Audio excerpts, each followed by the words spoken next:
ମୁଁ ତ ଆସୁଛି ଆଉ କ'ଣ ନୂଆ ରୂପ ମାନେ ନିଶ୍ଚିତ ଭାବରେ ମୁଁ ତ ଭାବୁଥିଲି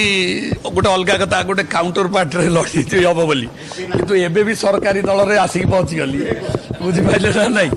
ସେଇ ଗୋଟା ମୋର ତାର ଭିଜନ ଯଦି ମୌକା ପଡ଼େ ଖେଳଟା 100-100ରେ ହବ କିନ୍ତୁ ଯାଉ ପ୍ରଭୁ ପୁଣି ସେଇ ଜାଗାକୁ ଦେଲେ ଏଠି କିନ୍ତୁ ମୋର ଭଲ ହେଲା ବିଧାନସଭାରେ ମୁଁ ଆକ୍ଚୁଆଲି ବିଶେଷ ଭାବରେ କିଛି କୁହେ ନାହିଁ କାରଣ ମୋର ଗୋଟେ ବିଶ୍ୱାସ ये कथा कुआ उत्तर दिया ऊपर मोर भरोसा न था नॉर्मली जो ये मु अप्रोचटा जाने मोर काम दरकार मु सेक्रेटेरिएट आसे फर्स्ट ब्लॉक जाए तहसील जाए कलेक्टर ऑफिस जाए जगह दरकार पैसा दरकार फंड दरकार सेक्रेटेरिएट आसे टंका नहीं मु know the art of governance आउ केमिति फंड्स मोबिलाइज करा जिवो केमिति एग्जीक्यूट करा जिवो एवं ताकू केते कम समय करा जिवो पहले एक्शन बाद में सैंक्शन फैसला ऑन दी स्पॉट।